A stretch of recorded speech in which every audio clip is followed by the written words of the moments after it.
Hello everyone, start करते हैं 10th geography mineral and energy resources chapter 5 से। हवन comes to Guwahati with his father from a remote village. He sees people getting into strange house-like objects which move along the road. He also sees a kitchen dragging a number of house along with it. He's amazed and asked his father, "Why don't our house move like this, the one we saw in Guwahati?" So basically क्या हुआ, तो गुवाहाटी से मतलब हवन ने क्या देखा, गुवाहाटी में देखा कि बहुत सारे ऐसी चीजें हैं जो रोड पे मूव कर रही हैं, ऐसे घर हैं जो बिल्कुल रोड पे चल रही हैं, ठीक है, they are moving on road. तो वो अपने पापा से पूछता है कि हमारा जो घर है वो वहां पे जो हमने गुवाहाटी में देखा था वैसे घरों की तरह क्यों नहीं मूव कर रहा है। उसके पापा रिप्लाई करते हैं, दे आर नॉट हाउसेस, ये घर नहीं है, ये बस एंड ट्रेन है। Unlike our houses, these are not made of bricks and stone. यानी कि ये जो घर हैं बेसिकली मतलब हमारे घर जैसे बने होते हैं उसकी तरह नहीं बने होते हैं। ये जो बसेस हैं, ट्रेन्स हैं, ये ब्रिक्स की, स्टोन्स की नहीं बनी होती है बल्कि मेटल की बनी होती है। आयरन, एल्युमिनियम, इन सबको यूज किया जाता है इनको बनाने के लिए। They do not move on their own, वो अपने आप मूव नहीं करते हैं। इनको एक चीज है जो एनर्जी देती है एंड वो है इंजन से जो उनको एनर्जी मिलती है। They are driven by an engine which need energy to work. Okay? We use different things in our daily life made from metal. यानी कि हमें क्या होता है ना, हम डेली लाइफ में अलग अलग चीजें यूज करते हैं जो मेटल से बनी होती है। Can you list a number of items used in your house made of metals? Where do these metals come from? So basically घर में कितनी सारी चीजें हैं जो मेटल की बनी होती है। इनफैक्ट हमारे खुद के व्हीकल जो बने होते हैं वो हमारे मेटल के बने होते हैं। हमारी जो प्रेस हो गई, हमारे घर में कई बार बाल्टी चलो प्लास्टिक की होती है, लेकिन बाकी कई ऐसी चीजें होती हैं, चिमनी या घर के अंदर सामान जो मतलब बहुत सारी ऐसी चीजें हैं मल्टीपल जो मेटल की बनी हुई है। You have studied that the earth crust is made up of different mineral embedded in the rocks. हमने क्या पढ़ा है कि जो अर्थ की क्रस्ट है, ठीक है, अर्थ आपको पता ही है, लाइक सबसे ऊपर वाला part is the crust. So crust जो है वो अलग अलग मिनरल से बनी है जो रॉक में कहीं पे एम्बेडेड है, मतलब रॉक में फंसे हुई हैं, ऐसे मिनरल से हमारी अर्थ बनी हुई है। Various metals are extracted from these mineral after proper refinement. तो हम लोग क्या करते हैं ना, क्योंकि हमें ये मिनरल यूज करने होते हैं, तो रिफाइनमेंट मतलब उसको इस तरह से चेंज करना, रिफाइन करना, उसको यूजेबल फॉर्म में कन्वर्ट करना। तो हम बहुत सारे मेटल्स को एक्सट्रैक्ट करते हैं इन मिनरल से प्रॉपर रिफाइनमेंट के बाद। मतलब अब आपको पता ही है कि बहुत सारे मेटल्स हैं, उनमें से आपको क्या करना है ना, काम की कुछ चीजें निकालनी है, जो बेकार है वो छोड़ देनी है। तो रिफाइनमेंट के बाद, पूरा साफ सुथरा करने के बाद हम उसको बाहर निकालते हैं। Minerals are an indispensable part of our life. Almost everything we use, मतलब हमारी लाइफ का इतना इंपॉर्टेंट पार्ट है। हम कुछ भी यूज करें, चाहे हम एक छोटी सी पिन यूज कर रहे हैं या फिर हम लोग क्या कर रहे हैं, मतलब बड़े बड़े शिप्स की बात कर रहे हैं, सारी चीजें हमारी मिनरल से बनी हुई। जो रेलवे लाइंस हैं, ठीक है, जो पेविंग्स हैं रोड की, मतलब बड़ी जो रेलवे लाइंस प्रॉपर जाती हैं जिसपे रोड पूरा मूव होती है, सारी चीजें, all these things are made up of minerals.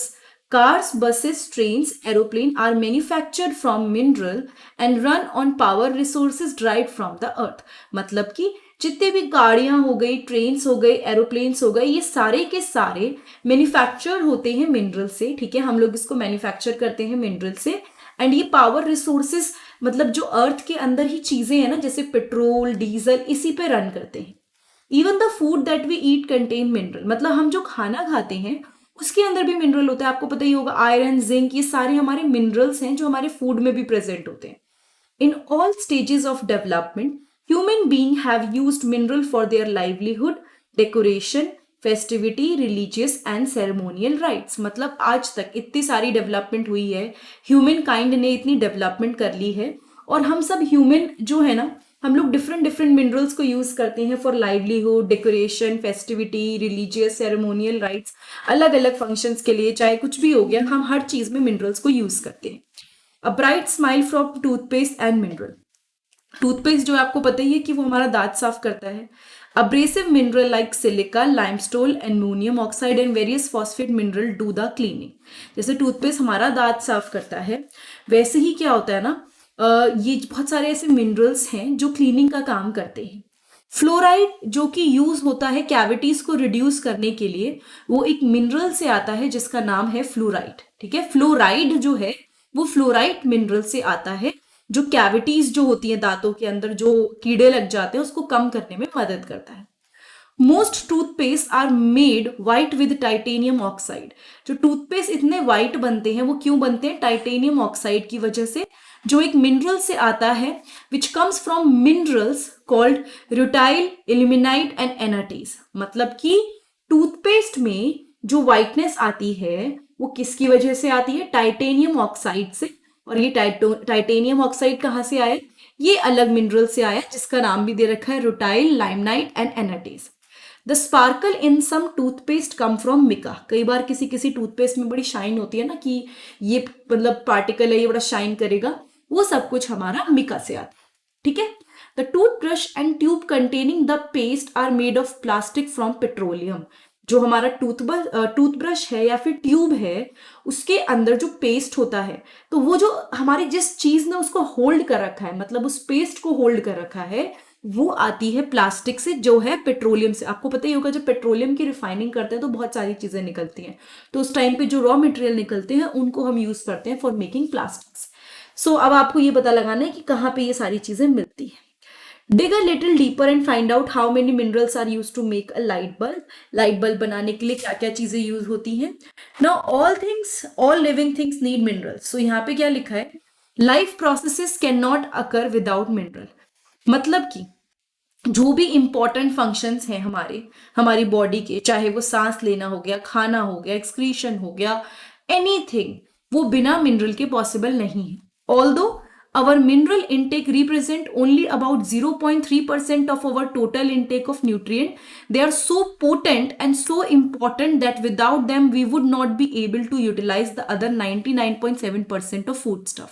इसने एक सिंपल सी बात बोली कि चाहे हम जो मिनरल खाते हैं, जो कंज्यूम करते हैं, वो चाहे बिल्कुल 0.3% है, लेकिन ये इतना ज्यादा जरूरी है कि अगर हमने ये नहीं लिया, बचा हुआ जो 99.7% हम फूड खा रहे हैं ना, वो हम यूटिलाइज नहीं कर पाएंगे, हमारी बॉडी उसको यूज नहीं कर पाएगी।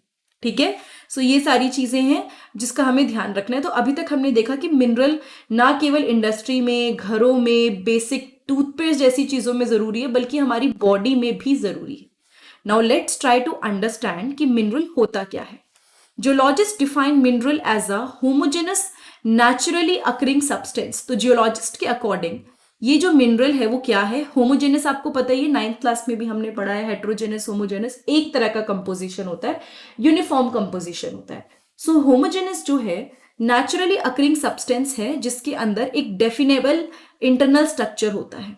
ठीक है, मतलब अगर आप एक मिनरल निकालोगे तो उसका जो भी चीजें से वो बना है, जो स्ट्रक्चर है वो सेम होगा। ऐसा नहीं होगा कि कहीं पे कुछ ज्यादा अलग स्ट्रक्चर है, कहीं पे कुछ और है, बिल्कुल होमोजेनस है, यूनिफॉर्म है, हर तरफ से सेम है। ऐसा नेचुरली अकरिंग सब्सटेंस जो होता है उसको हम लोग मिनरल बोलते हैं। Minerals are found in varied form in nature, ranging from the hardest diamond to the softest talc.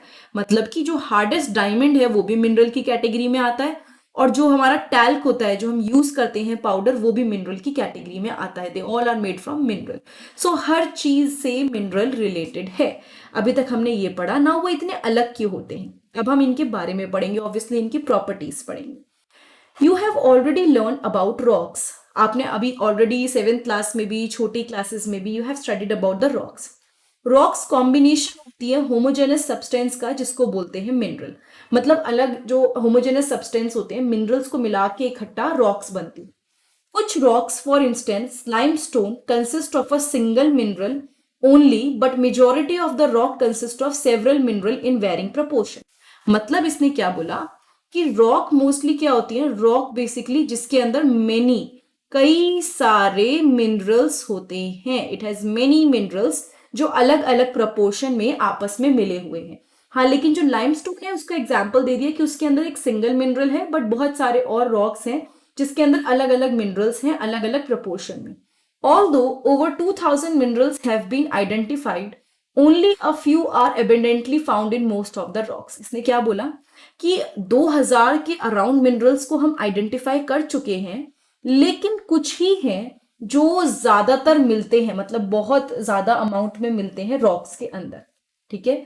A particular mineral that will be formed from a certain combination of element depend upon the physical and chemical condition under which the material form.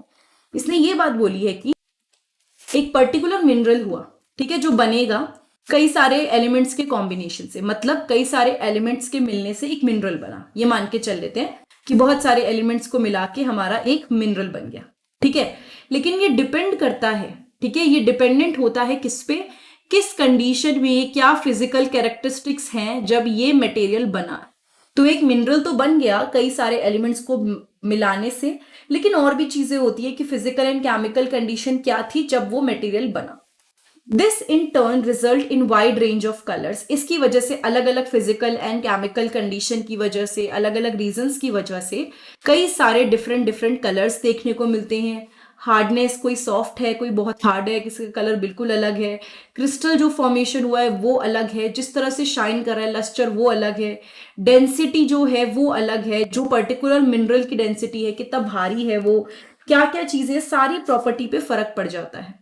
So geologist use करते हैं इन properties को ताकि वो classify कर सके किसके बीच में, minerals के बीच में। सारे मिनरल्स को एक कैटेगरी में तो डालेंगे नहीं वो, तो इस चीज की, इस प्रॉपर्टीज को यूज करके वो क्लासिफाई कर देते हैं अलग अलग मिनरल को कि ये मिनरल अलग है, ये मिनरल अलग, ठीक है। ये बात समझ में आई?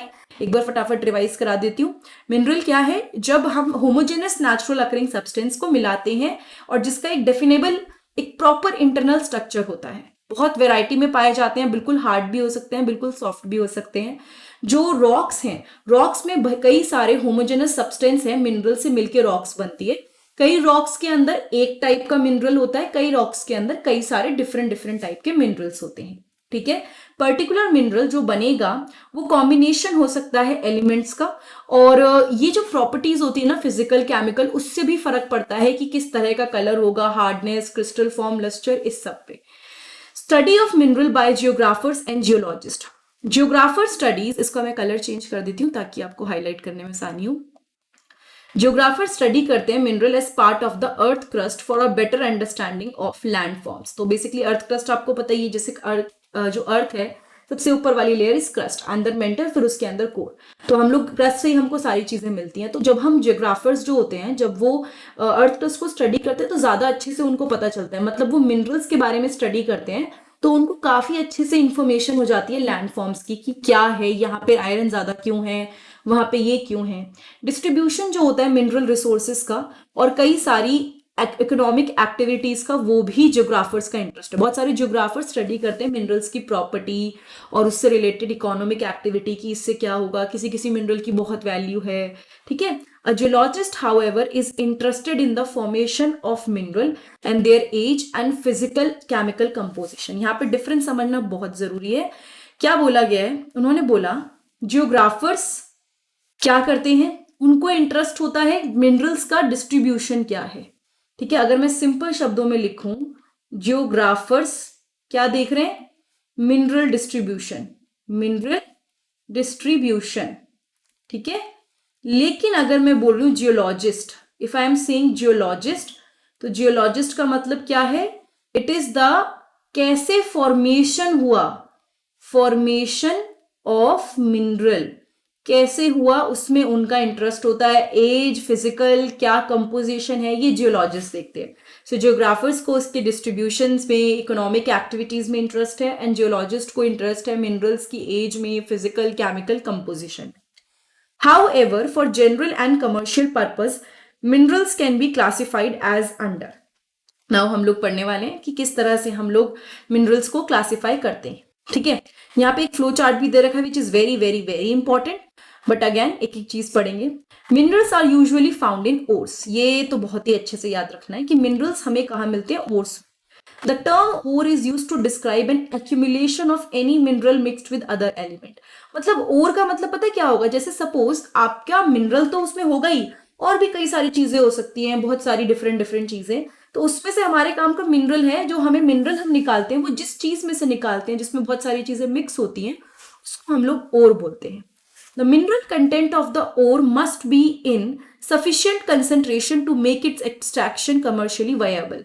So इसने क्या बोला कि सपोज एक ओर है, अब ओर में उसका मिनरल कंटेंट इतना होना चाहिए कि भाई हम अगर उसको निकालें तो कुछ फायदा भी हो, उसका एक्सट्रैक्शन हो भी, और वो कमर्शियली फायदेमंद भी हो। बहुत बड़ा सा ओर में से अगर इतना सा ही मिनरल निकला तो इट्स नॉट यूजफुल, है ना। मतलब एक एग्जाम्पल देने के लिए बोल रही हूँ, क्वांटिटी तो बहुत ज्यादा होती है बट फिर भी this is to explain you.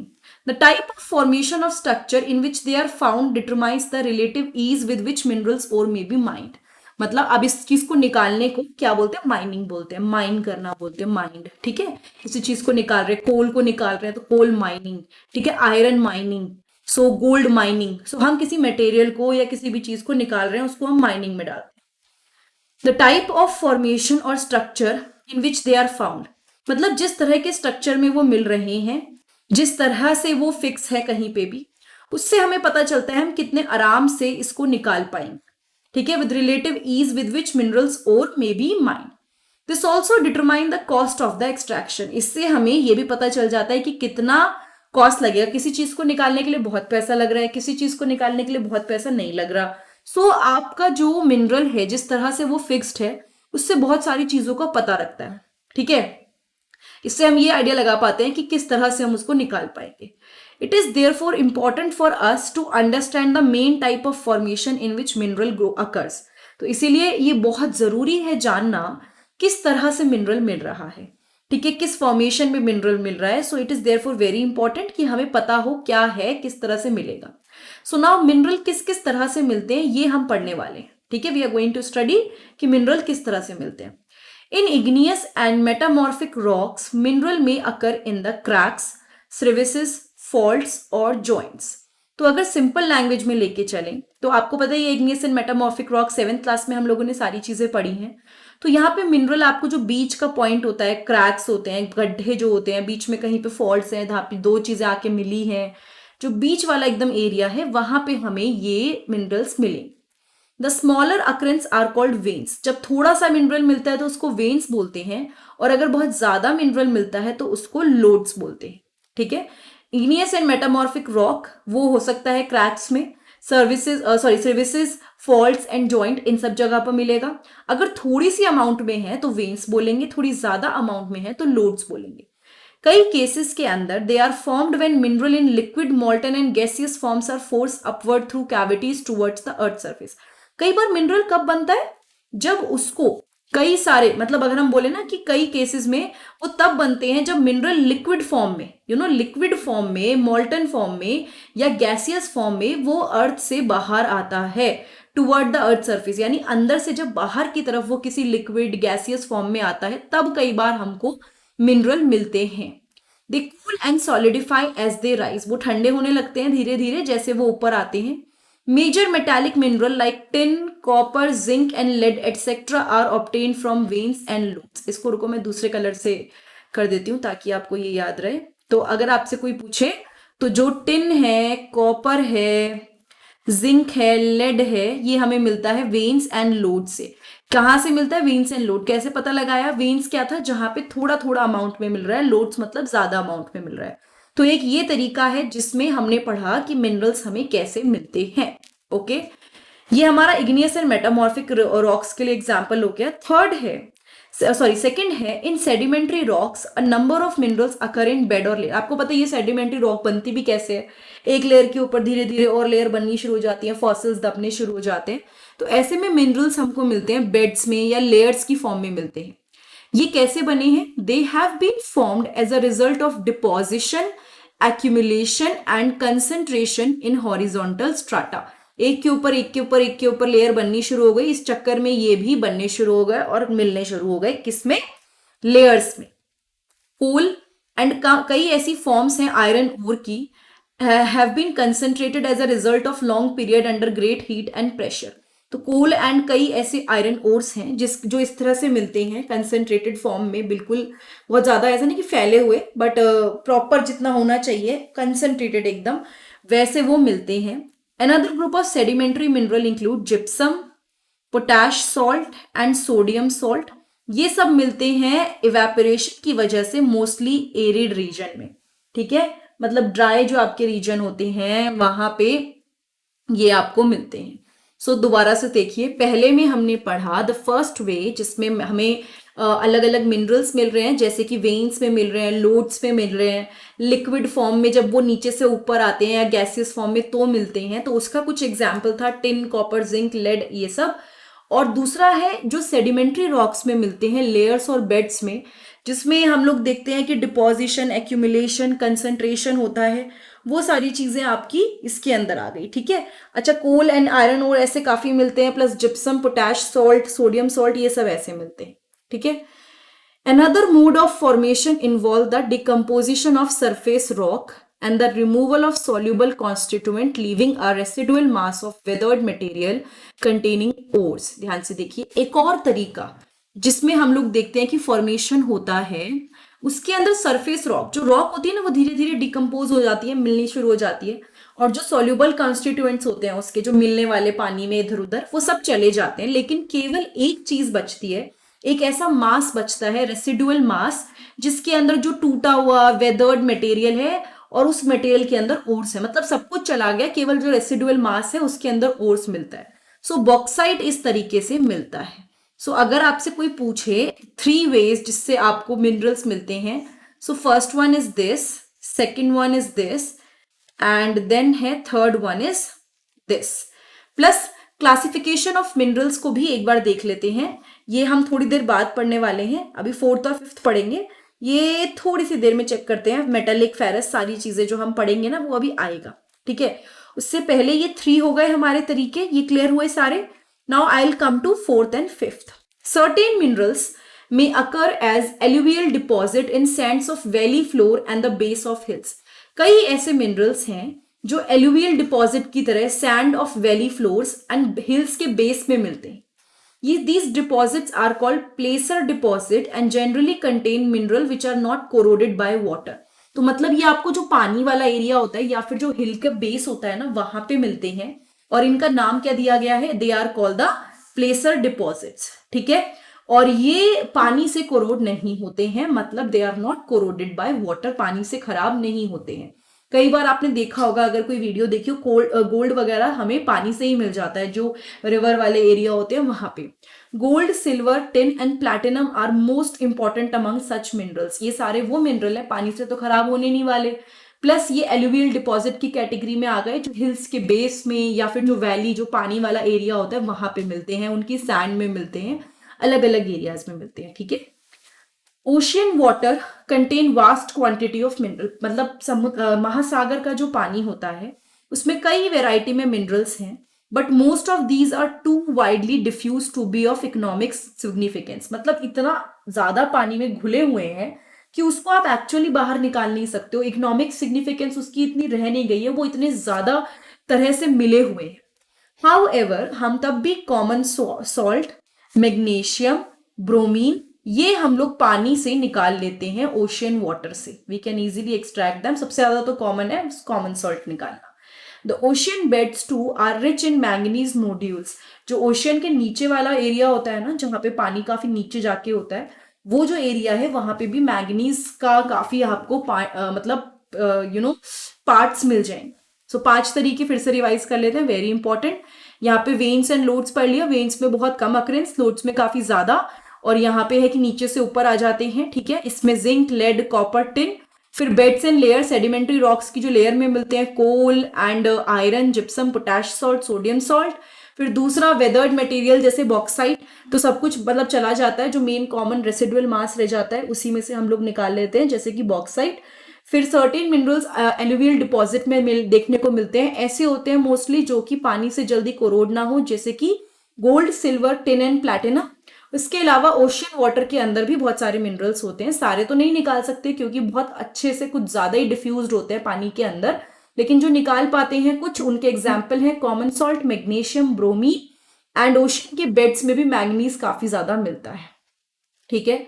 ये क्लियर हुआ। अब इसके बाद before I start with the types of mineral, यहाँ पे हम लोग एक रैट होल माइनिंग है वो भी पढ़ लेते हैं।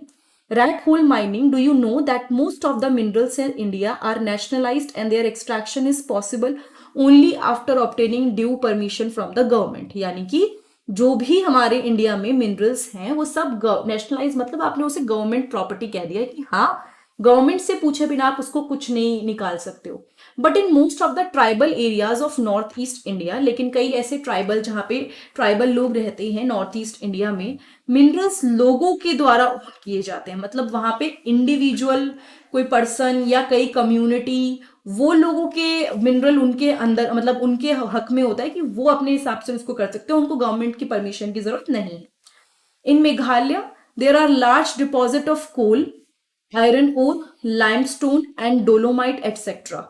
यानी कि मेघालय में काफी सारे कोल के डिपॉजिट्स हैं, आयरन ओर, लाइमस्टोन, डोलोमाइट सब कुछ है।